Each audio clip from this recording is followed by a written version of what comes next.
A paz do Senhor! Hoje nós vamos estar estudando a lição de número 11, a teologia de Eliú.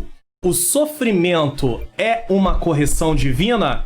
Daqui a pouco nós voltamos com esta lição para aprendermos mais em nome de Jesus.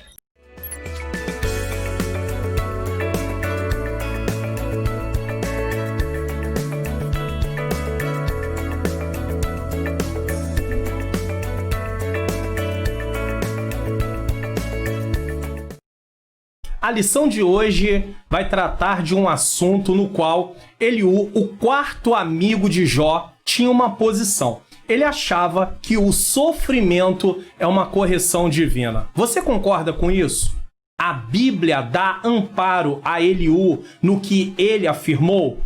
Nós vamos estudar sobre este assunto nesta lição de hoje. Vamos começar fazendo uma oração. Senhor nosso Deus e Pai, Pai amado e Pai querido, nesse momento em oração eu quero apresentar a minha vida que vou ministrar esta aula. Eu peço que o Senhor ilumine a minha mente para que eu possa ensinar apenas aquilo que a Tua palavra está dizendo. Também ilumine a mente daqueles que estão assistindo para que eles possam compreender as verdades que serão ensinadas nesta aula e que tudo seja para a glória do Teu nome, em nome de Jesus. Amém. Louvado e engrandecido seja o nome santo do Senhor. Se você ainda não se inscreveu no meu canal, se inscreva no meu canal, ative o sininho das notificações e também aproveite e compartilhe esta aula no seu Facebook, nas suas redes sociais, para que outras pessoas possam ser edificadas para a glória de Deus. Vamos lá. A teologia de Eliú. O sofrimento é uma correção divina? No dia que esta aula será ministrada, dia 13/12 de 2020, é o dia da Bíblia, né? A Bíblia, a palavra de Deus, a inerrante palavra de Deus, a infalível palavra de Deus, a palavra que serve para exortar, consolar, edificar os nossos corações. Estaremos aí comemorando o dia da Bíblia no dia 13/12, ou seja, todo segundo domingo de dezembro é comemorado o dia da Bíblia. O textuário desta lição vai dizer: ao aflito livra da sua aflição e na opressão se revela aos seus ouvidos. Jó 36:15. Verdade prática, o sofrimento não deve ser visto apenas sobre o aspecto punitivo, mas principalmente educativo. Essa é uma lição, é uma verdade prática dentro da lição. Leitura bíblica em classe, nós temos aí 4 textos que são 4 vezes que Eliú faz a sua participação, é o último amigo a fazer a participação. Jó 32 do 1 ao 4, 33 do 1 ao 4, 34 do 1 ao 6 e 36 do 1 ao 5. Objetivos específicos desta lição: explicitar que Deus, como soberano, pode se revelar e falar por meio do sofrimento. Destacar que a soberania de Deus não se sobrepõe ao seu amor e afirmar que Deus não tem prazer no sofrimento, mas pode usar as adversidades para nos educar. Introdução. Veremos a teologia de Eliú exposta em 4 grandes discursos teológicos, como já foi dito, Jó 32 ao 37. Esses discursos se contrapõem ao que Jó e seus amigos proferiram. Então, Eliú vai se posicionar em relação tanto ao que Jó como os seus amigos falaram, tá? Para Eliú, os amigos de Jó falharam na exposição de suas ideias ao patriarca. Este, por outro lado, se equivoca ao apresentar o seu conceito de Deus para fundamentar sua defesa. Então, Eliú acaba se equivocando na hora que ele está apresentando ali o conceito de Deus para dar base à sua defesa. Assim, mostraremos que Eliú revela um Deus soberano que age segundo o seu conselho e não está obrigado a dar respostas ao homem, além de não haver qualquer injustiça em suas ações. Deus não é injusto, é claro, pois, segundo o jovem amigo de Jó, o sofrimento é uma ação pedagógica de Deus para corrigir os homens. Para aqueles que estão acostumados a assistir às lições que eu tenho gravado, sabem que toda vez que o texto aparecer em vermelho é porque ou estou tratando de uma referência bíblica ou é um acréscimo para podermos entender melhor um comentário extra do que está escrito na lição.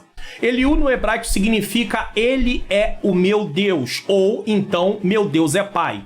Eliú ficou indignado ante aos raciocínios de Jó e consternado diante do fracasso dos outros amigos que não conseguiam derrotar a Jó na argumentação. Então ele tanto se indigna como ele se consterna em relação à situação dos amigos, dos outros amigos também. Eliú, pois, apresentou um longo discurso no qual argumentou que o sofrimento tem certo propósito disciplinador. Jó 32, do 6 ao 37, 24.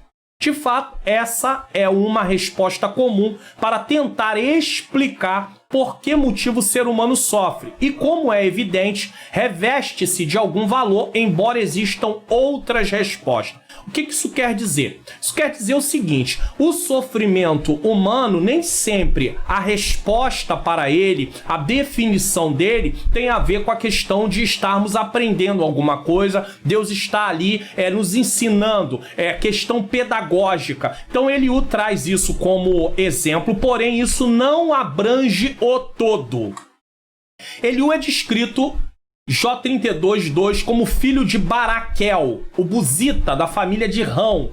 Isso pode significar que ele descendia de Buz, filho do irmão de Abraão. Pode, não temos certeza disso. Naor, Gênesis 22, 21, na Almeida Revista Corrigida, diz: Uz, o seu primogênito, e Buz, seu irmão, e Quemuel, pai de Arã. Outros acreditam que Eliú era da tribo de Buz e da família de Rão, talvez um ancestral do rei Davi, observando Ruth capítulo 4, versículo 19. Também não se tem prova disso. Aqui são suposições apenas para ter uma base mais ou menos de onde era Eliú. Eliú conduziu, de quem Eliú era filho, descendente. Eliú conduziu a discussão com Jó a um nível teológico muito elevado, mostrando que a grande sabedoria vem mais através da inspiração do que da experiência humana e da tradição.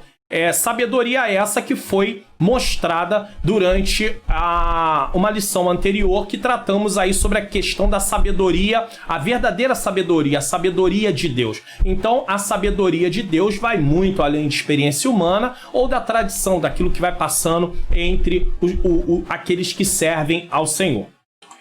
Jó 32, 8 e 9. O sofrimento serve para esmagar a soberba humana, polir o caráter do crente, prover crescimento e desenvolvimento ao cristão. É claro que tudo isso é o meio de nos tornar dependente de Deus. É claro que tudo isso está relacionado a quem realmente se coloca na presença de Deus e fica ali esperando no Senhor, confiando no Senhor. Porque eu costumo dizer algo que eu já li, que o mesmo calor que amolece a cera endurece o barro. Então, umas pessoas diante do sofrimento, o Senhor, usando ali, trabalhando, ele aproveita o momento de sofrimento. Volto a dizer, o sofrimento ele está relacionado, vou falar sobre isso mais detalhadamente, a questão de queda também, e Deus usa o sofrimento, o momento de sofrimento, para poder trabalhar nos nossos corações, mas nós precisamos nos atentar para isso.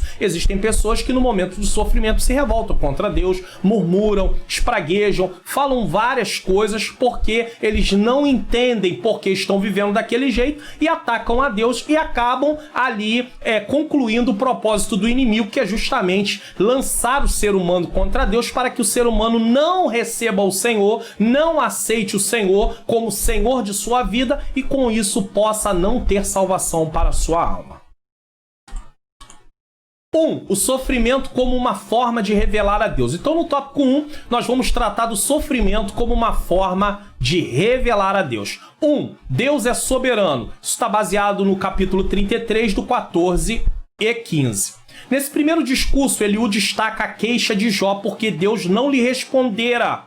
Para o jovem amigo do patriarca, este não leva em conta a majestade divina que distingue o Criador de suas criaturas. Eliú era o amigo mais novo, dos amigos que foram até ali para poder falar com Jó. E Eliú, ele vai dizer o seguinte, que Jó, nesse caso, nós temos aí, para o jovem amigo do patriarca, este não leva em conta a majestade divina que distingue o Criador de suas criaturas. Por quê? Porque Deus, ele é soberano.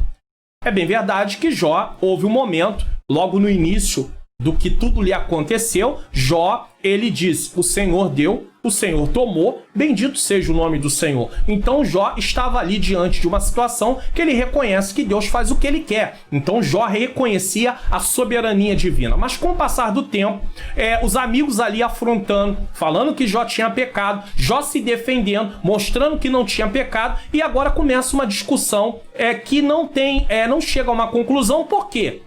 De um lado, Jó diz que não pecou. De outro lado, Jó está vivendo sofrimento. Os amigos entendem o seguinte: ou Jó, ele reconhece que ele pecou, ou ele está dizendo que Deus é injusto, porque para eles o sofrimento seria a causa de pecado. Porém, não era isso que estava acontecendo de fato.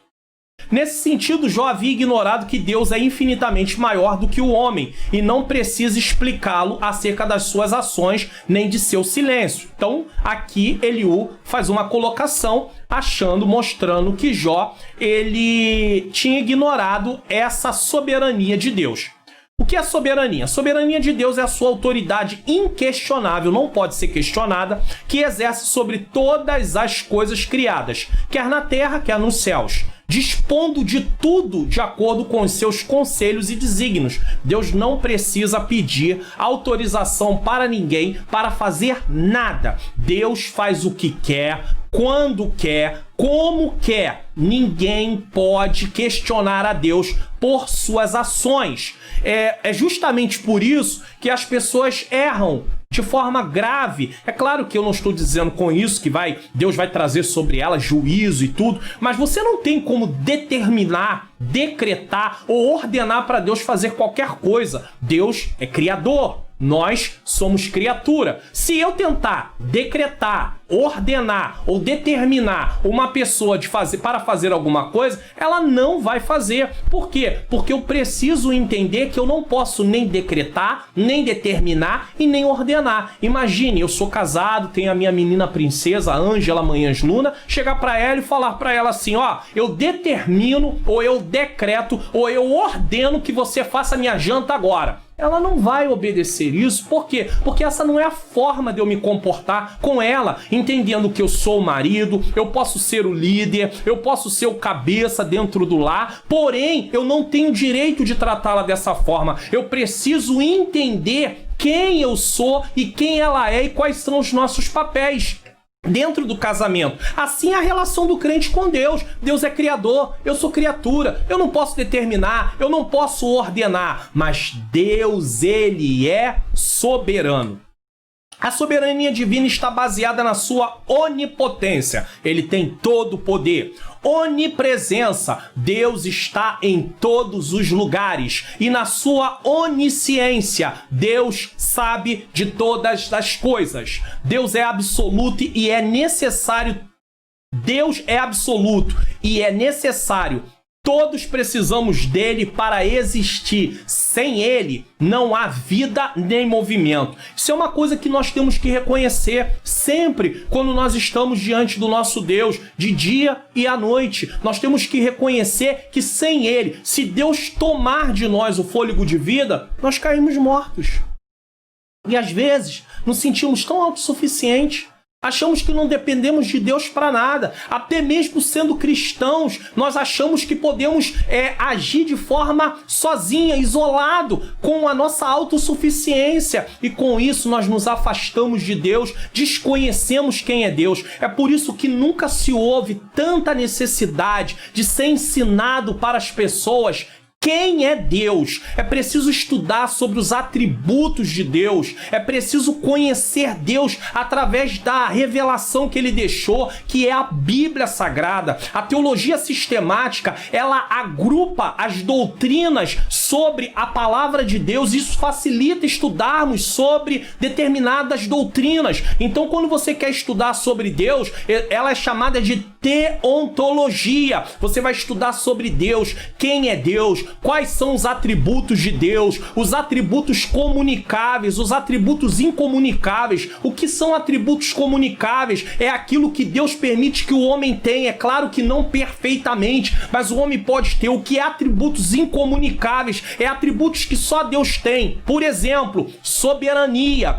onipresença, onipotência, onisciência, eternidade. O homem não tem esses atributos. Deus é infinitude, Deus é infinito.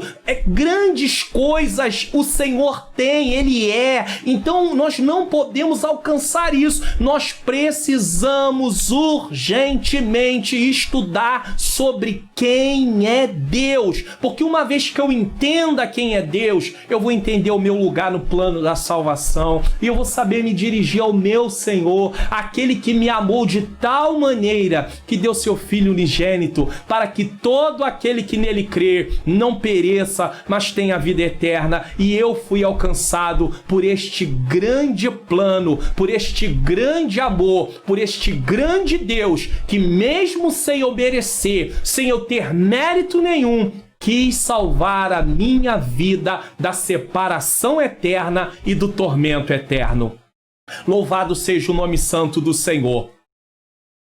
Deus é criador e nós somos criaturas. Esperar explicações dadas por Deus para tudo o que nos acontece de ruim, ou até mesmo sobre o seu silêncio, é deixar de considerar a sua soberania. Então Deus faz o que quer, quando quer, como quer. Deus não tem que dar explicação do que ele vai fazer. E esperar a explicação de Deus, é por isso que existe um jargão que ele é totalmente contra o que a palavra de Deus mostra sobre quem é Deus. Tem pessoas que dizem assim: Deus primeiro complica para depois explicar. Deus não explica. Não adianta ficar esperando Deus explicar tudo que Deus não vai explicar. Algumas coisas vamos ter um entendimento, sim, maior, mais ampliado. Outras coisas nós não vamos ter esse entendimento, essa explicação dessa forma. Mas nós continuamos crendo que Deus continua no controle de tudo. 2. O orgulho do homem priva-o de ouvir Deus. Isso aqui é um pensamento, uma colocação de Eliú. Todavia, mesmo sendo um ser transcendente, o que é um ser transcendente? O que ultrapassa o conhecimento comum e vai além da experiência, do que o homem pode realmente alcançar. Deus não deixa de se revelar ao homem quando julga necessário. Isso quer dizer o seguinte: nós só temos a revelação que Deus nos deu, que está nas suas escrituras, na sua palavra, porque Deus quis. Porque ele é soberano. Se ele quis, ele fez. Se ele não quisesse, ele não faria. Então nós precisamos entender. Não é porque nós merecíamos, é porque Deus quis fazer assim.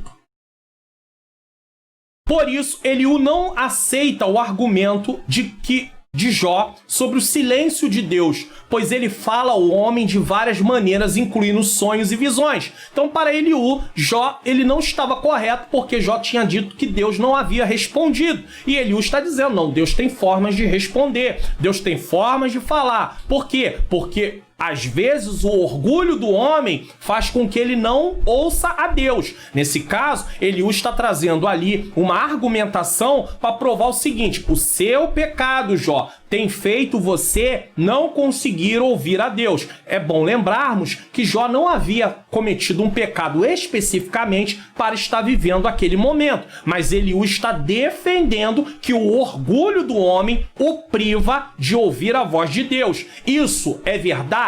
Sim, é verdade. Mas no caso de Jó, o que estava acontecendo era isso? A palavra de Deus vai mostrar que não. De acordo com Eliú, o problema não é o silêncio do Altíssimo, mas o orgulho humano, que não lhe permite escutá-lo. O jovem acredita que mesmo o patriarca, considerando-se moralmente puro, padece do pecado do orgulho. Jó 33:17. Na visão de Eliú, a revelação de Deus tem o propósito de livrar o homem da soberba que o conduziria à morte. Jó 33:17-18. O que é orgulho? O orgulho é o oposto da humildade. É a atitude de autoexaltação, com o seu conceito de superioridade pisando arrogantemente sobre os outros e em sua independência espiritual, rebelando-se contra Deus com uma suposta autossuficiência. O grande problema, a grande questão é que as pessoas orgulhosas, as pessoas que são acometidas de soberba, ela não vai ser só a soberba em relação ao ser humano, ela também se comporta com soberba em relação a Deus. Ela toma decisões desconsiderando quem é Deus, como as coisas devem ser feitas. Por quê? Porque ela se acha autossuficiente. Muito sofrimento hoje tem como causa a não aceitação de determinada realidade. Por que isso? Porque as pessoas estão sofrendo, elas estão dentro de uma situação onde alguma coisa aconteceu e elas não aceitam aquilo e elas começam a se debater. E ao se debater, isso vai causar mais sofrimento. Muitos sofrimentos são causados pelas nossas próprias escolhas. Não é que Deus, ele fez ali na sua agenda, colocou na agenda, olha, no dia tal vai acontecer na vida do Mário Luna isso aqui, para que ele venha sofrer um pouco. Não é isso, não é assim que vai funcionar, mas eu preciso tomar decisões de forma correta. E é bem verdade que mesmo que eu tente o máximo possível andar de acordo com a vontade de Deus, eu também vou passar por sofrimento. Por quê? Porque eu, como um cristão, vou enfrentar sofrimentos como cristão. Precisamos entender que existem pelo menos dois tipos de sofrimento. Existe o sofrimento por ser humano e existe o sofrimento por ser cristão. Sofrimento por ser humano. Por ser humano, eu posso ficar doente, eu posso ficar desempregado, eu posso ter alguns problemas na minha família, enfim, uma série de questões tem a ver com sofrimento por ser humano, que são decorrentes da queda. Quando Adão e Eva pecaram, houve ali a entrada do pecado na humanidade, que trouxe uma desordem na criação. Então isso são sofrimentos por causa do quê? De ser humano. O não cristão também passa por esse tipo de sofrimento. Agora existe o sofrimento por ser cristão. Alguém aceita Jesus e a sua família o rejeita, o coloca para fora de casa, o abandona. Então o que acontece? Isso é sofrimento por ser cristão. Aí é diferente. Alguma perseguição, algumas pessoas que se levantam, aí é sofrimento por ser cristão. O grande problema hoje é que tem muitas pessoas colocando na conta do evangelho, do cristianismo, sofrimentos que tem a ver com ele ser humano. Independente dele ser cristão ou não ser cristão, ele passaria por aquele tipo de situação. É claro que isso pode ser amenizado, abrandado ou até mesmo evitado caso a pessoa tente andar de acordo com o que a palavra ensina. Então vai ter atitudes melhores e dentro dessas atitudes melhores, acertadas de acordo com a Bíblia, ele pode evitar determinados sofrimentos, mas ele não pode estar isento de sofrimento nesta terra porque ele é ser humano. Enquanto ele estiver aqui, enquanto houver o pecado em nossa natureza, nós vamos passar por sofrimento, seja ele de aspecto humano, seja ele de aspecto de ser cristão. Precisamos entender bem isso. Muito sofrimento hoje tem como causa a não aceitação, como foi dito. Diante dela, o desespero passa a dominar, o medo passa a ser constante, o grau de ansiedade e estresse aumenta, porque a pessoa dentro daquilo começa a ficar tensa emocionalmente. No momento que essa aula está sendo gravada, estamos no início do mês de dezembro de 2020. Essa aula está sendo gravada no dia 8 de dezembro de 2020. E ainda sobre o efeito de uma pandemia. Essa é uma realidade que não pode ser negada e que precisamos recorrer a Deus pedindo-lhe graça para suportar diante de tantas perdas de pessoas doentes, crise na saúde, crise econômica, muitas outras coisas. Então não adianta se debater no sentido de querer que isso acabe cabe apenas de forma ali a se bater e querer se livrar disso. Por quê? Porque não é uma coisa que depende apenas de uma atitude de uma pessoa, de 2 pessoas, de 3 pessoas. Existe todo um contexto dentro disso. E aí, como é que o cristão se comporta dentro disso? O não cristão, ele pode entrar em desespero porque ele não tem fé, ele não vai confiar em Deus como o cristão confia. Ainda que ele diga que acredita em Deus, mas ele não vai ter como confiar em Deus como o cristão confia. Agora, o cristão não. O cristão, aquele que realmente reconheceu Jesus como Senhor e Salvador da sua vida, ele sabe que a sua vida agora é governada por Deus, que a vida dele não vive mais para... Ele não vive a vida dele para ele vive para agradar a Deus. Então, esse cristão, diante de um quadro tão difícil como esse, ele confia no Senhor. E ele pede a Deus a graça dele para poder suportar tudo isso. Entretanto, quando olhamos para a Bíblia, percebemos que homens e mulheres puderam reconhecer a voz de Deus de dentro do sofrimento. É por isso que estamos estudando o livro de Jó. Justamente por isso, pois esse patriarca experimentou a Deus na escola do sofrimento. Existe, né? Nós usamos esse termo, escola do sofrimento, um momento no qual nós passamos e nós vamos estar ali aprendendo coisas em relação a Deus. Nele crescemos em maturidade e espiritualidade. Somos levados a perguntar o que Deus quer falar conosco na escola do sofrimento. Às vezes, a palavra certa não seria, nesse caso, por quê? A pergunta não seria por quê? Mas a pergunta seria, para quê? O que pode ser aproveitado? Qual é o lado bom disso? De tudo que acontece, alguma coisa boa pode ser tirada. Alguma boa lição pode ser tirada. Prosseguindo. 3. O mistério da redenção. Além dos sonhos e visões, Eliú também destaca que Deus usa a enfermidade como um dos canais de comunicação entre Deus e o homem. Primeiro, Eliú diz que Deus usa a questão dos sonhos e visões para falar com os homens, porque Jó estava dizendo que Deus não estava lhe respondendo. Até então, Deus já realmente não havia lhe se pronunciado, mas à frente Deus vai se pronunciar. Agora, Eliú diz que Deus também usa a enfermidade para se comunicar com os homens. Por causa dela, ele pode enviar um anjo para anunciar a Jó o seu dever, Jó 33, 23, dizer o que ele deve fazer e também interceder em favor da saúde do patriarca. Dessa forma, esse mensageiro anuncia o que é justo e bom a fim de recuperar o estado de justiça que Jó desfrutava antes da enfermidade. Então, Eliú está defendendo aqui o seguinte: Deus tem meios de se comunicar. Ele comunica por meio da enfermidade e aí tem uma oportunidade para enviar um anjo e esse mensageiro, né, um anjo como mensageiro, no caso, pode recuperar o estado de justiça de Jó e Jó pode desfrutar daquilo que ele tinha antes do momento de enfermidade. Assim Eliú está dizendo. As funções que são atribuídas a esse mensageiro, mediador, fazem com que os intérpretes bíblicos vejam nesse ser celeste uma referência ao anjo do Senhor, uma teofania,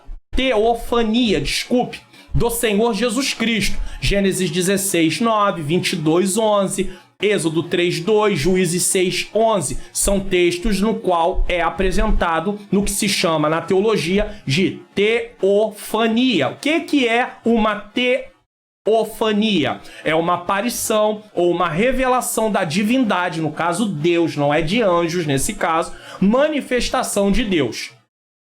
Não há dúvida que esse mediador é a mesma testemunha celestial que Jó pedia que defendesse a sua causa, Jó 16, 19. E o Redentor que justificasse depois de sua morte, Jó 19, 25, assim o comentarista diz. Nesse sentido, conforme podemos atestar no livro, o ministério desse mensageiro é um ato decorrente inteiramente da graça de Deus em favor de Jó, para mediar sua causa e resgatá-lo. Jó 33, 24. Precisamos aqui levar em consideração que Deus pode usar um momento de enfermidade para nos aproximar dele, porém devemos entender que, no geral, as enfermidades são consequências da queda. Apesar que existem casos que, além da queda, também existem outros motivos. Porém, até mesmo a questão do pecado. Pecado cometido pela pessoa. Porém, em geral, elas não estão ligadas a um pecado em especial que cometemos e por isso Deus está nos trazendo juízo. Isso é muito propagado pela teologia da prosperidade. Diante de qualquer sofrimento que sejamos acometidos, precisamos continuar confiando no Senhor e em sua maravilhosa graça. Então, nesse subtópico, ele afirma que além de Deus se comunicar com o homem através de visões e sonhos, Deus se comunica através de enfermidade, mandando enfermidade, ele dizendo. E aí, durante o momento da enfermidade, o Senhor tem como se comunicar e envia também um mensageiro no qual pode restaurar o estado daquela pessoa.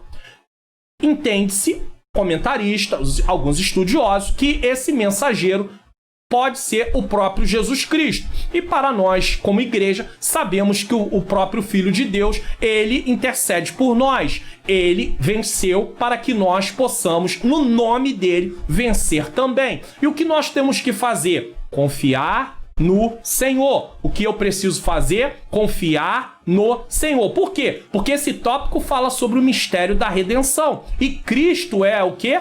O nosso Redentor. Síntese do tópico 1. Para Eliú, o sofrimento revela um Deus soberano que ataca a soberba do ser humano. Prosseguindo aqui. Número 2. Tópico 2. O sofrimento como meio de revelar a justiça e a soberania de Deus. Então, o sofrimento como modo de revelar a justiça e a soberania de Deus. Nós vemos que no primeiro tópico, o sofrimento como uma forma de revelar a Deus. Agora, nós vamos ver o quê? Nós vamos ver também o seguinte: o sofrimento como meio de revelar a justiça e a soberania de Deus. Então, vai ampliar. 1. A justiça de Deus demonstrada. Quando defende a justiça de Deus, Eliú, nesse caso, faz coro com seus amigos na acusação contra Jó, ou seja, ele se une ao que os amigos já haviam falado. Em sua perspectiva, os argumentos de Jó não passavam de insolência. Como pode o Todo-Poderoso agir com injustiça conforme Jó deixou subentender? Deus jamais age injustamente, pois isso contraria sua própria natureza. Jó 34, 10, 12. 34, do 10 ao 12, na Almeida Revista Corrigida, diz: pelo que vós, homens de entendimento, escutai-me. Longe de Deus a impiedade e do Todo-Poderoso a perversidade. 11. Porque segundo a obra do homem, ele lhe paga e faz que cada um ache segundo o seu caminho. 12. Também, na verdade, Deus não procede impiamente, nem o Todo-Poderoso perverte o juízo. A justiça é um atributo de Deus que manifesta a sua santidade. Precisamos entender isso. Ele sempre age de forma coerente com as exigências de seu caráter, conforme revelado em sua lei. Ele governa a sua criação com retidão. Ele mantém a sua palavra, retribui a todas as suas criaturas o seu direito, ou seja, elas recebem aquilo que elas fazem. Justo és o Senhor e retos são os seus juízos. Uma vez que Deus é infinitamente perfeito, ele deve ser imparcial em seus juízos e sempre tratar as suas criaturas com equidade. Longe de ti, diz Abraão ao Senhor, que faças tal coisa, que mates o justo com o ímpio, e que o justo seja como o ímpio. Longe de ti seja. Então Abraão reconhece que Deus não é injusto, que Deus não vai fazer as coisas erradas. Deus é justo e Deus não mataria o justo com o ímpio. Não faria justiça ao juiz de toda a terra. Deus é justo. Eliú, como os outros amigos de Jó, não entendiam o seguinte: Jó dizia que não havia pecado, certo? Jó dizia que não havia pecado. Esse é o primeiro ponto a se considerar. e por isso era inocente. Se ele não havia pecado, ele diz: eu sou inocente, porque eu não pequei. Seus amigos entendiam que se havia sofrimento, Jó havia pecado. Jó tinha pecado, pois o sofrimento só vem para os que pecam. Então entra aqui um embate. Jó dizia que não tinha pecado e por isso era inocente. Os amigos diziam: se você está sofrendo é porque você pecou. Então eles não chegavam a um acordo. É justamente usando esse argumento que agora Eliú explica que o sofrimento demonstra a justiça de Deus. Por quê? Ele, inclusive, está falando da justiça retributiva que já foi tratado em outras lições. Quando diz, no versículo 11, porque segundo a obra do homem, ele lhe paga e faz que cada um ache segundo o seu caminho. É verdade que Deus demonstra a sua justiça quando dá a cada um segundo as suas obras? Mas no caso de Jó, esse sofrimento, esse não era o motivo de seu sofrimento. E quando ele diz que não pecou, Eliú tem isso como uma insolência. Veja bem, ele acha que Jó é insolente. Ele é insolente porque ele vê o seguinte: Deus é justo. A justiça de Deus tem a ver com a sua santidade. Uma vez que a sua santidade foi ofendida, ou seja, quando nós pecamos, nós ofendemos a santidade de Deus. E através de ofendermos a santidade de Deus, Deus, por ser justo, vai trazer uma ação punitiva. É assim que Eliú está dizendo, é assim que Eliú vê. Deus, ele é justo. E aí, Eliú acha que Jó, ele é o quê? Insolente. Já que para Eliú, Jó, em outras palavras, está dizendo que Deus é injusto. Por que Deus é injusto? Porque se Jó está passando por um sofrimento e ele diz que ele é inocente, então Deus é injusto. Porque por que Deus mandaria um sofrimento para Jó se Deus não tinha cometido pecado? Essa era uma questão que nem Eliú, nem os seus amigos conseguiam compreender. Eles não tinham entendimento do que estavam defendendo. Realmente, Jó estava passando por sofrimento, mas o sofrimento de Jó não era causado por algum pecado e Deus não estava trazendo sobre ele uma justiça retributiva. Assim como Eliú, muitos de nós, por analisarmos um assunto dentro de nossas limitações, emitimos opiniões que podem não ser de fato o motivo do que está acontecendo. O melhor a fazer é reconhecer que aquele acontecimento foge ao nosso entendimento e ajudarmos a pessoa em oração. Então, o que acontece? Nós estamos sofrendo de um grande problema nos nossos dias. Nós queremos dar explicação para tudo. Então, se nós não encontramos um motivo de uma situação que está acontecendo na vida de alguém, nós apontamos aquilo como um pecado que foi cometido. E nós não podemos dizer isso. Existem pessoas que estão passando por momentos difíceis em suas vidas, que elas não cometeram nada para estar vivendo aquele momento. Nem tampouco fizeram alguma escolha errada para estar tendo aquela consequência. Às vezes, por exemplo, vamos falar de um desemprego. Às vezes a pessoa estava trabalhando, se dedicando, desempenhando no trabalho. De repente ela é mandada embora, não dentro de uma crise, de uma pandemia. A empresa quer cortar gastos, custos e manda aquela pessoa embora. E aí ela começa a correr atrás de emprego e coloca currículo, e busca, às vezes passa 1 ano, 2 anos, 3 anos, 4 anos desempregada, não consegue, às vezes consegue fazer alguma coisa, mas não de carteira assinada. E aí a gente que está olhando aquilo diz assim: não é possível. Só pode ter pecado. E não é verdade. Então nós temos que parar de condenar as pessoas. Até porque, talvez, nós só vamos aprender sobre isso um pouco se um dia acontecer na nossa vida. E aí nós vamos querer nos defender. Não, mas eu não fiz nada de errado. Não, mas eu tenho certeza. Quer dizer, quando é conosco, nós queremos defender, nos defender. Mas quando é com as pessoas, nós queremos julgar, nós queremos apontar, nós queremos dizer, não, você é culpado, você é culpada. Então, em vez de culpar as pessoas, vamos orar por elas, já que nós não temos explicação para o que está acontecendo. 2. O caráter justo de Deus.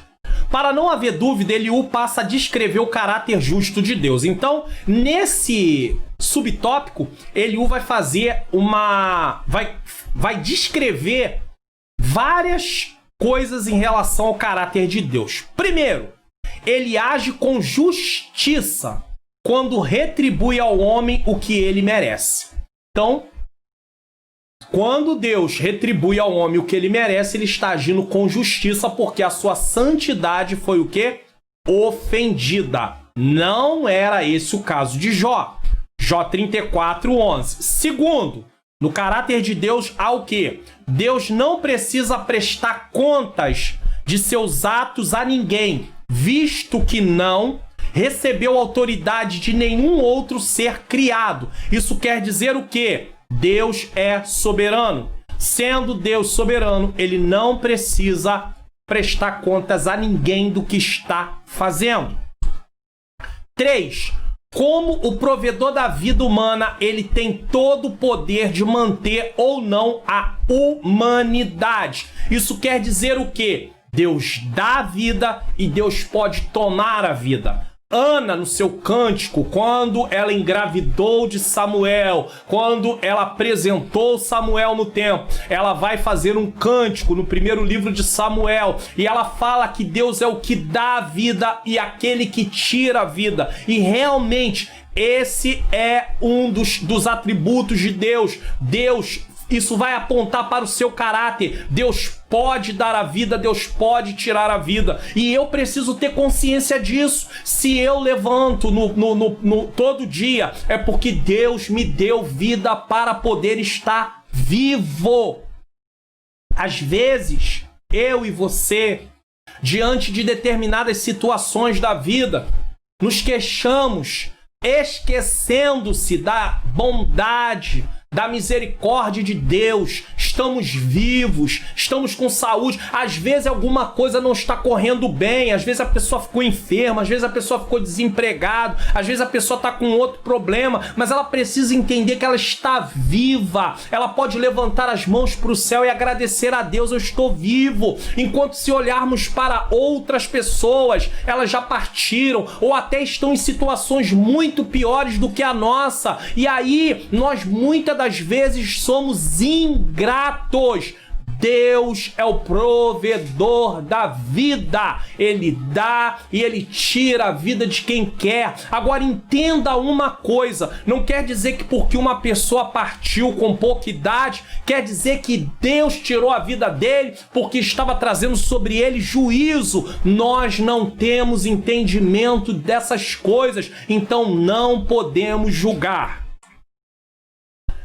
Entenda isso. 4. O Todo-Poderoso não faz acepção de pessoas, quer sejam reis, nobres ou pobres. Jó 34, 16 a 20. O que quer dizer isso? Deus fará juízo, trará juízo, fará justiça, seja um rei, seja um nobre, seja um pobre, todos terão que comparecer diante dele. Não há jeito, ninguém vai escapar de Deus, seja ele quem for. Aqui nessa terra, as pessoas às vezes saem impune, mas diante de Deus ninguém vai sair impune, porque Deus sabe de todas as coisas. Ele é um Deus onisciente, ele sabe de todas as coisas.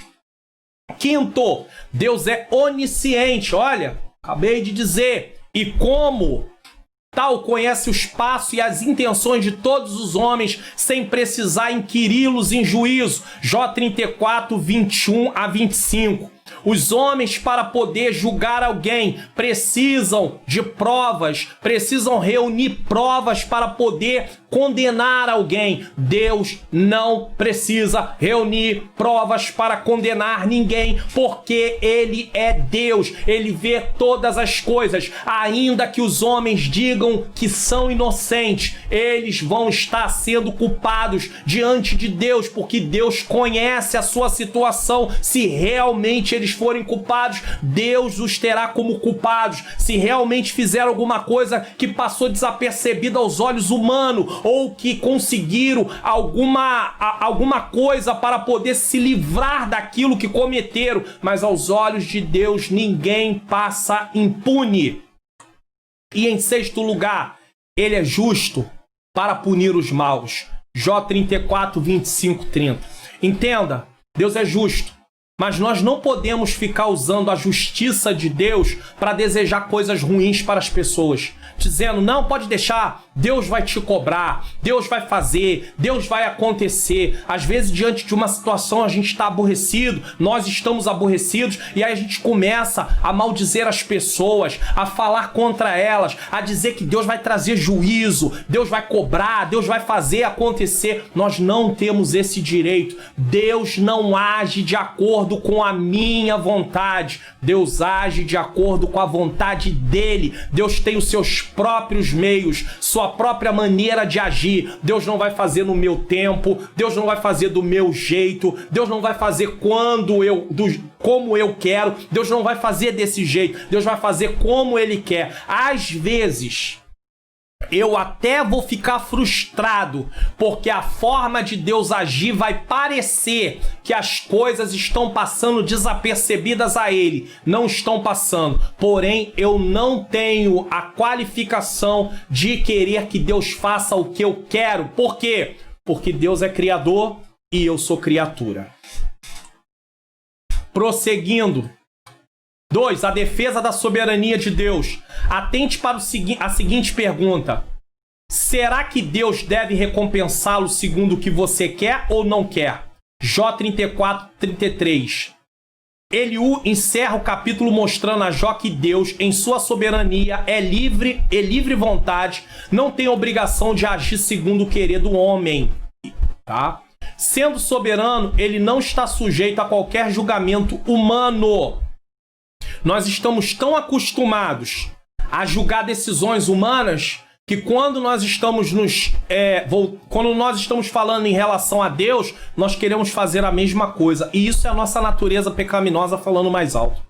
Porque nós não podemos falar em relação a Deus sobre como Ele está agindo. Porque Ele é justo, Ele é perfeito. Nós somos imperfeitos. Nossa mente é finita. Nós não vamos alcançar não vamos ter a compreensão do porquê Deus faz como faz, porque Ele é Deus, nós somos homens. Por todo o livro de Jó, o autor destaca a soberania divina.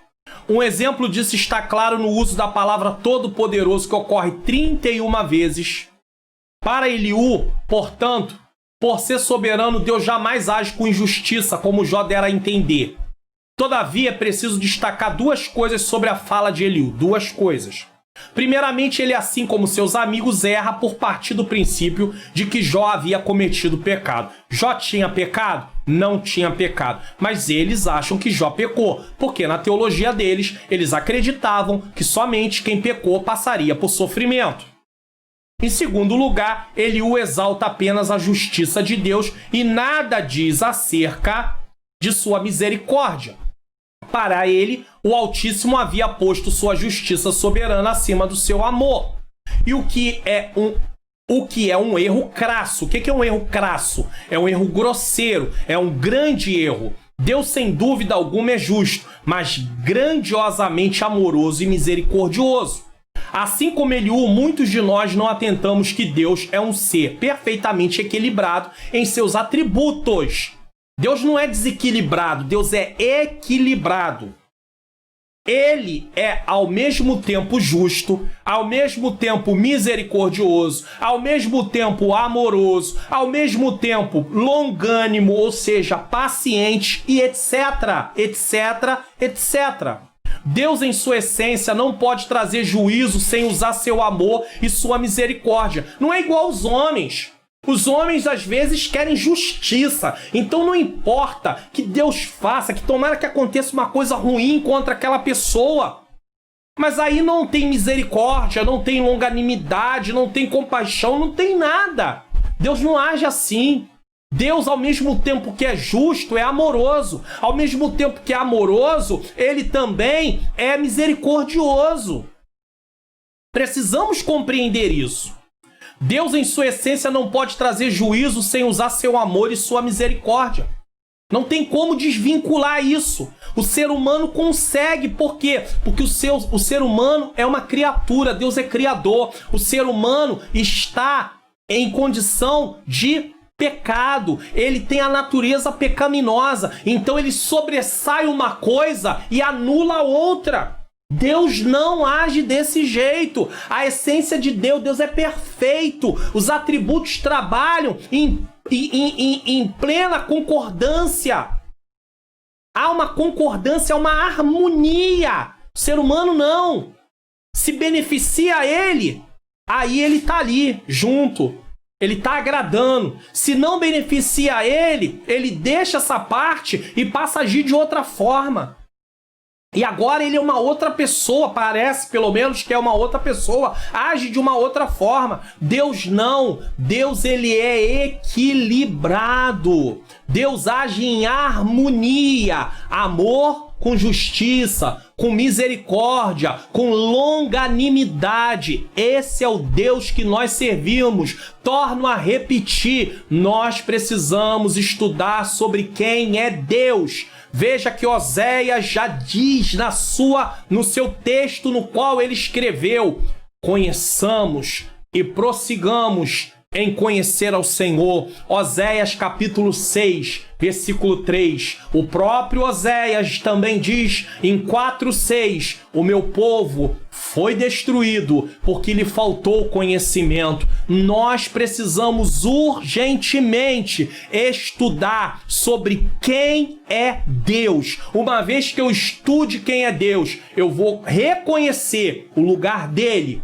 e vou reconhecer o meu lugar. E vamos o amar, vamos o adorar, vamos ser gratos, vamos ter temor dele, vamos obedecer sua palavra através da ação do Espírito Santo. Por quê? Porque agora nós aprendemos quem é Deus e quem nós somos.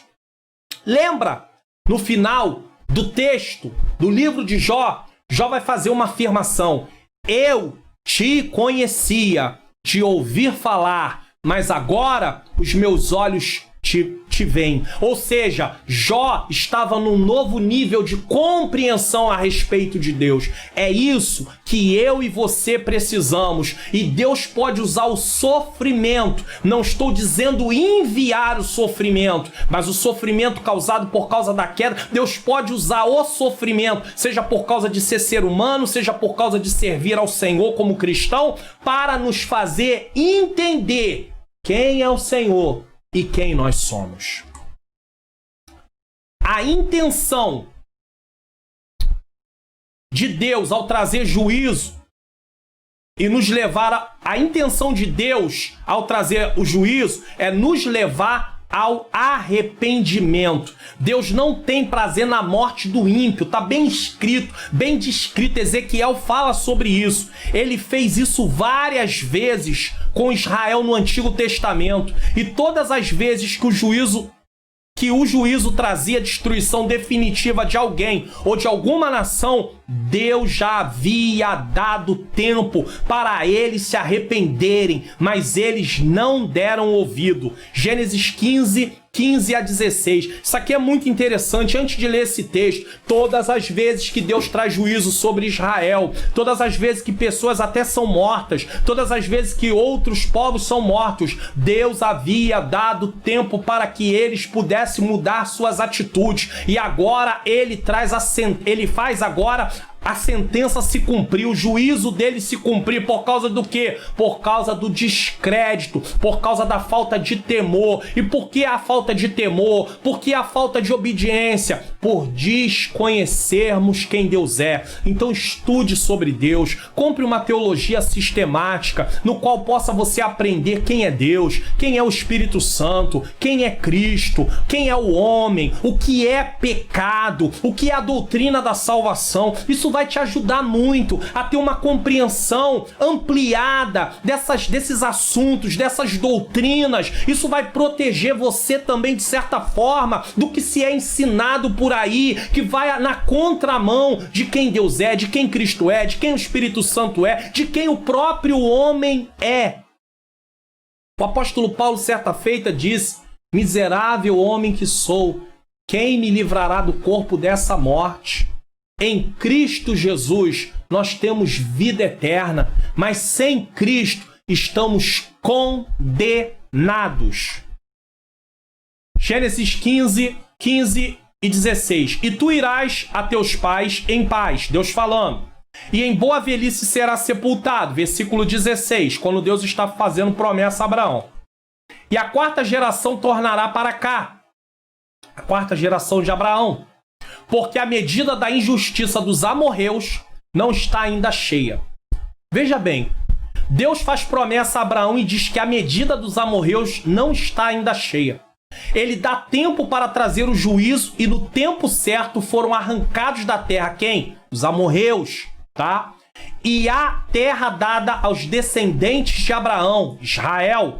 Em relação aos ninivitas, outro texto, podemos ver o seguinte, Jonas 3:4. Na Nova Versão Internacional, Jonas entrou na cidade e a percorreu durante um dia proclamando: daqui 40 dias Nínive será destruída. E o povo fez o quê? O povo se arrependeu. E Deus fez o quê? Deus não destruiu. É claro que mais à frente o povo se esqueceu do que Deus havia feito. Talvez uma nova geração já estava em curso, com certeza, e agora o povo volta a pecar e Deus traz juízo sobre aquele povo. Mas vamos lembrar de uma coisa: Deus deu oportunidade para arrependimento. Nos dias de hoje, Deus continua dando a oportunidade para nos arrependermos dos nossos pecados. Veja que a mensagem que João Batista começou a pregar era: arrependei-vos, porque é chegado o reino dos céus, ou o reino de Deus. Veja que a mensagem que Jesus começou a pregar foi: arrependei-vos, porque é chegado o reino de Deus. Veja que a mensagem que os apóstolos pregavam era: arrependei-vos, porque é chegado o reino de Deus. Deus não quer trazer juízo nesse sentido. Deus quer que os homens se arrependam dos seus pecados. E a única forma de se arrepender dos seus pecados, de não ser condenado, é através de Jesus Cristo. Os ninivitas deixaram de obedecer e passaram pelo juízo de Deus por causa disso. Deus é soberano e justo e pode trazer seu juízo sem aviso para os que estão pecando. Ele pode trazer. Por quê? Porque a medida se encheu. Mas podemos observar que ele usa de misericórdia, paciência e amor. Não é porque ele é justo que ele esquece da paciência, da misericórdia e do amor, como de certa forma insinuou Eliú. Ele via um Deus só justo, mas esqueceu que Deus é amoroso e é misericordioso e é longânimo e etc, etc, etc. Esse é o Deus que nós servimos. Síntese do tópico 2. Para Eliú, o sofrimento revela o caráter justo e soberano de Deus. Isso dentro de um contexto no qual Eliú acredita o seguinte: se tem sofrimento, Deus está se mostrando ali soberano e por causa do seu caráter justo. Lembrando que no caso de Jó, não era questão de Deus estar trazendo juízo por causa de ser justo, e sim por causa de um outro motivo que Eliú também desconhecia. Nós entendemos o porquê, porque lemos os primeiros 2 capítulos de Jó, porém eles não entendiam.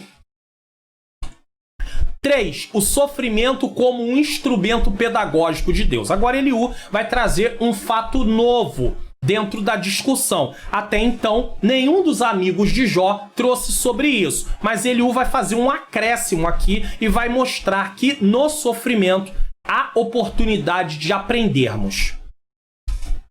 1. O caráter pedagógico do sofrimento. Capítulo 36, do 7 ao 15. Há uma diferença entre o pensamento teológico de Eliú e de seus amigos. Elifaz, Bildade e Zofar acreditavam que o sofrimento de Jó era por causa de um pecado cometido por ele e sua recusa em reconhecê-lo. Precisamos lembrar que Jó era um pecador como qualquer outro, mas Bildade, Zofar e Elifaz, ou melhor, na ordem, Elifaz, Bildade e Zofar acreditavam que Jó havia cometido algum pecado e por isso ele estava dentro daquele sofrimento e também porque não queria reconhecer esse pecado.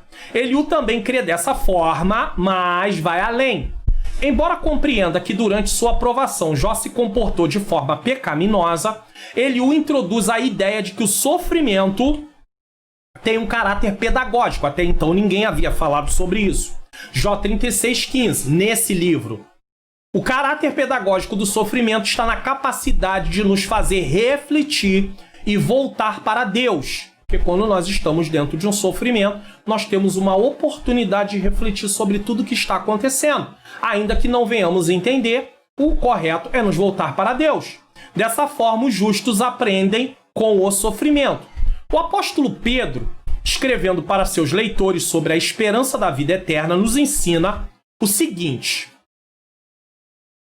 1 Pedro, capítulo 3, versículos de 3 a 7, na Nova Versão Internacional. Bendito seja o Deus e Pai de nosso Senhor Jesus Cristo, conforme a sua grande misericórdia, ele nos regenerou, nos deu uma nova vida, uma vida espiritual, uma nova natureza em Cristo, tá?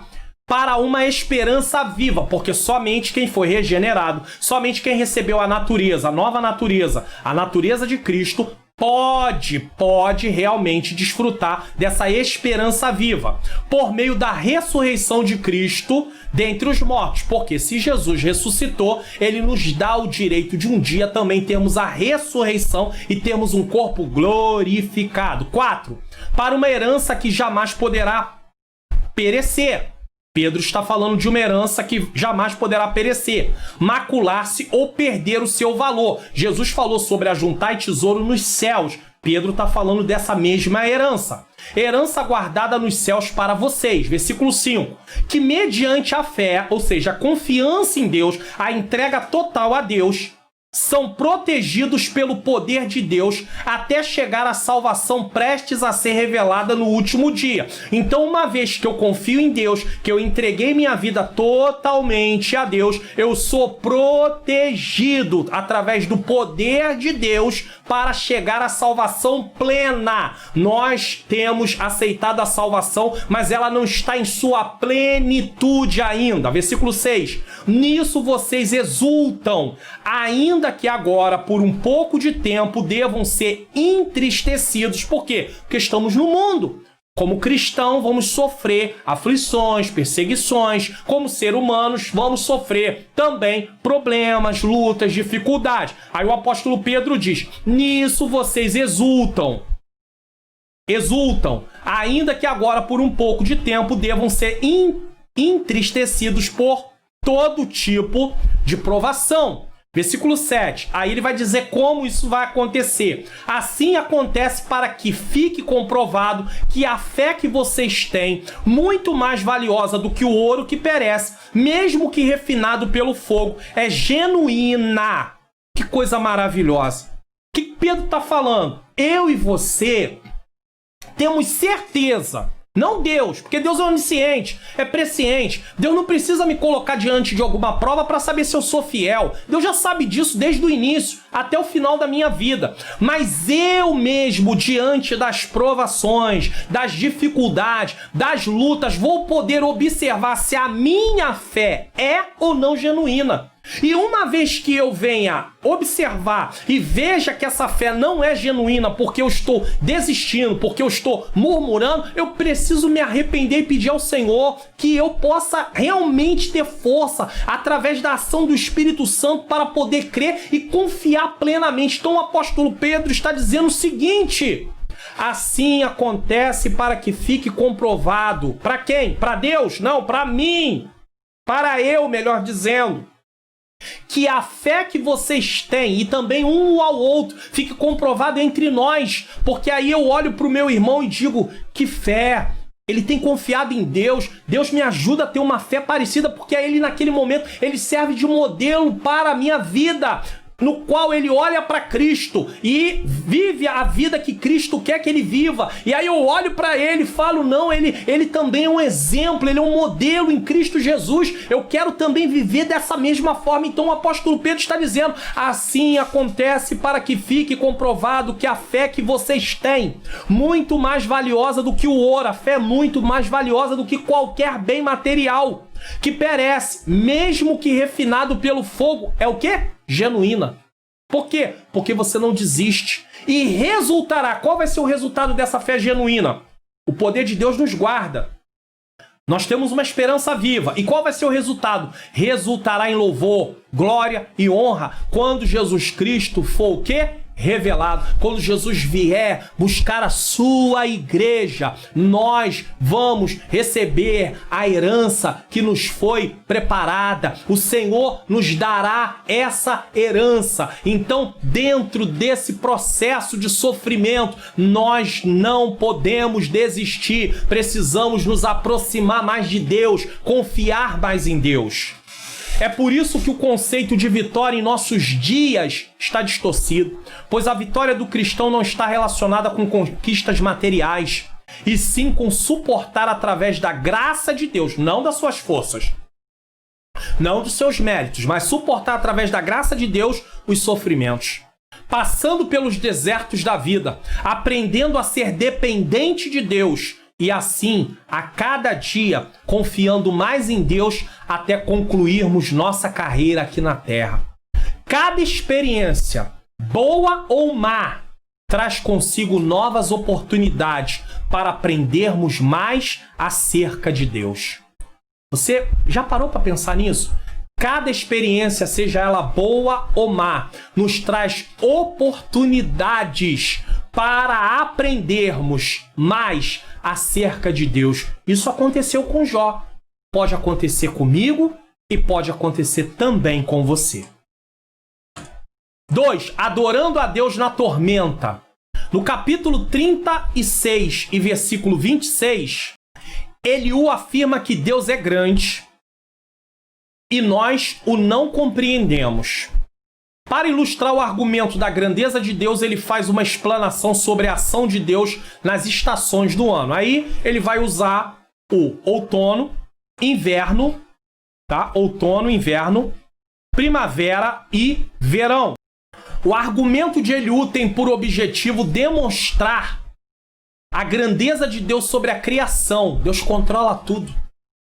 E como esse fato deve fazer com que Jó o reconheça como grande e o louve como tal. Então ele o apela para tudo isso que Deus faz e mostra, querendo mostrar para Jó a grandeza de Deus. Jó 36, 24, 25.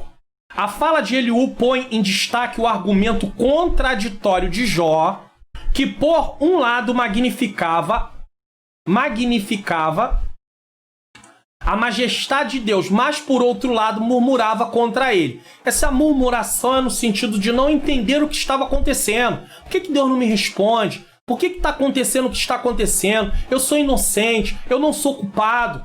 Nesse aspecto, Eliú acerta em mostrar que a adoração e a murmuração não pode coexistir, porque ou uma ou outra vai prevalecer. Se você é uma pessoa que adora, mas você é uma pessoa que murmura, ou você se volta realmente para Deus através da ação de Deus, pedindo a Ele força e graça, ou você vai se render à murmuração e vai se tornar uma pessoa que vai deixar a adoração para passar a ser um murmurador. Então entenda, a adoração e a murmuração não podem coexistir. São atitudes excludentes, ou seja, ou existe uma ou existe outra.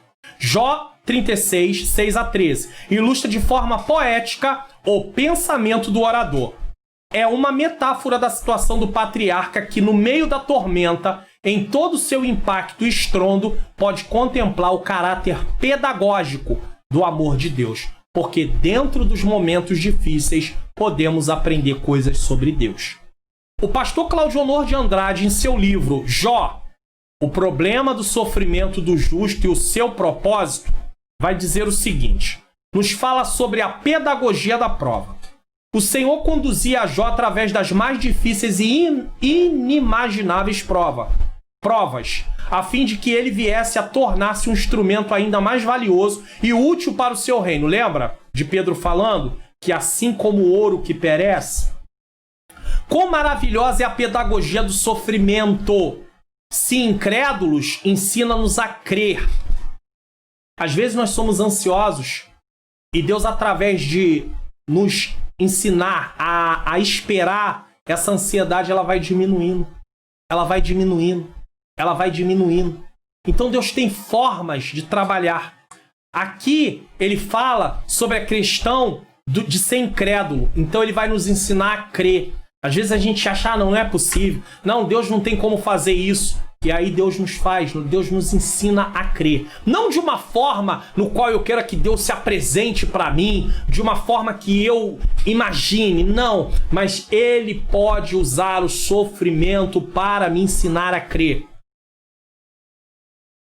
Se intempestivos, disciplina-nos em um amor paciente e temperante, sem perder o controle, né? Pessoas explosivas, não ligam para nada, dizem que é assim mesmo, que são assim mesmo. Não, Deus nos ensina a ter paciência, ter temperança, que é a mesma coisa de domínio próprio.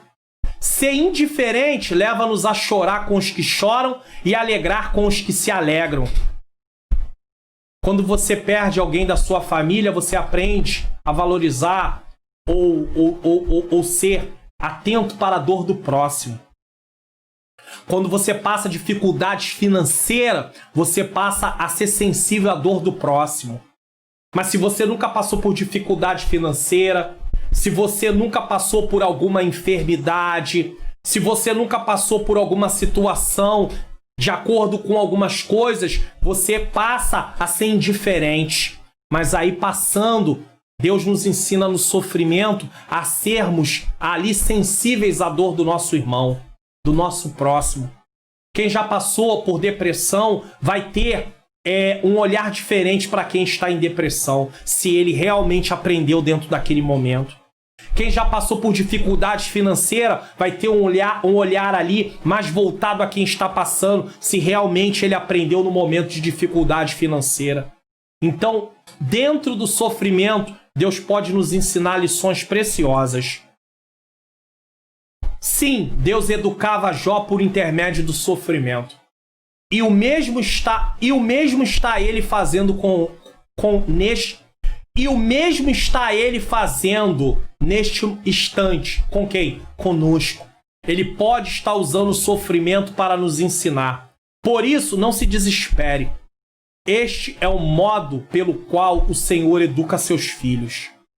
Síntese do tópico 3. Segundo Eliú, o sofrimento é um instrumento pedagógico para o cristão. Deus pode usar o sofrimento para nos ensinar? Pode. Conclusão. Chegamos à conclusão dessa lição. Vimos nessa lição 3 aspectos da teologia de Eliú. Primeiramente, o jovem amigo defende o direito de Deus ficar em silêncio mesmo quando achamos que ele deve falar. Acredita que Jó não consegue escutar a Deus devido ao seu orgulho. Isso é um pensamento de Eliú. Entretanto, o equívoco de Eliú está no fato de associar o sofrimento de Jó ao pecado. Isso ele errou. Segundo, ele destaca que Deus tem todo o direito de ser soberano e, como tal, agir com justiça. Todavia, ele se equivoca em colocar essa soberania acima do seu amor, pois, primeiramente, Deus é amor, apesar que há uma sintonia, como eu disse, uma harmonia do Deus que é amor, com Deus que é justiça, com Deus que é misericordioso, com Deus que é longânimo. E, finalmente, no sofrimento, um papel pedagógico. E, realmente, Deus nos ensina lições através do sofrimento. Sobre a escola do sofrimento, o apóstolo Paulo pôde dizer: sei estar abatido e sei também ter abundância. Em toda maneira e em todas as coisas estou o quê? Instruído. Ou seja, fui testado. Tenho experiência.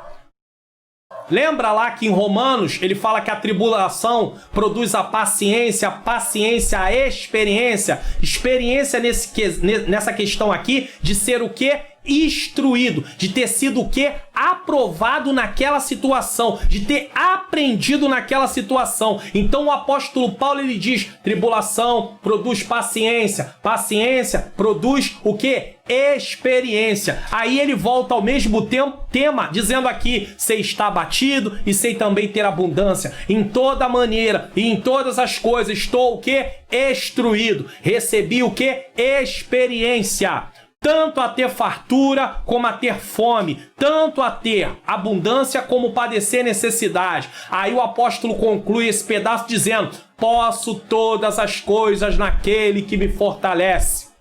Esse é o caminho que o Senhor nosso Deus quer que atinjamos: ser experimentados, amadurecidos e crescidos. Que ouçamos a voz de Deus no sofrimento e então poderemos dizer com convicção. Veja que a afirmação de Paulo nesse texto não tem a ver com conquista, como a teologia da prosperidade usa.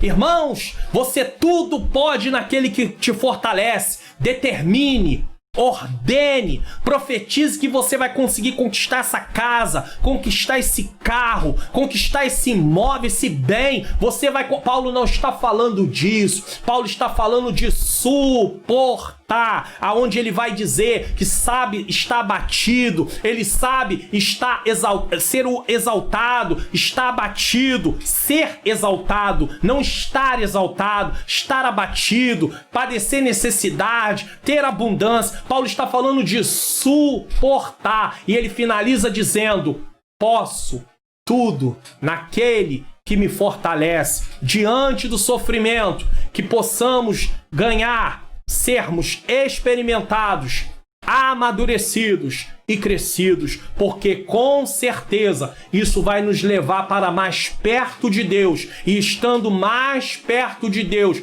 vamos compreender melhor quem Deus é e quem nós somos. Isso é importantíssimo de dizer. Precisamos compreender isso. Nós precisamos entender isso perfeitamente. Na próxima lição, nós vamos estar estudando aí, lição de número 12, quando Deus se revela ao homem. O que acontece? Nós vamos aprender o que aconteceu com Jó quando Deus se revelou a ele. Isso é muito importante. Louvado seja e engrandecido seja o nome do Senhor. Eu quero, nesse momento, fazer uma oração, agradecer a Deus por esta aula, que você possa compartilhar essa aula na sua rede social, ser um colaborador, que você possa também se inscrever no canal, ativar o sininho das notificações, porque o Senhor tem sido bom o tempo todo para nossas vidas. Vamos passar por sofrimentos, dificuldades, mas a boa mão do Senhor até aqui nos ajudou. Então vamos orar? Senhor nosso Deus e Pai, eu quero te agradecer por esta aula, por ministrar esta aula. Que o Senhor venha tomar cada um daqueles que estiveram aprendendo, Senhor. Que o Senhor venha aplicar aos nossos corações as verdades que foram ensinadas durante esta aula, Senhor. Nós contamos com isso e esperamos de Ti isso, em nome de Jesus. Amém. Que o Senhor Jesus continue nos abençoando e até a aula de número 12 na próxima semana, se assim o Senhor nos permitir e nos der vida para a glória do nome dele. Amém.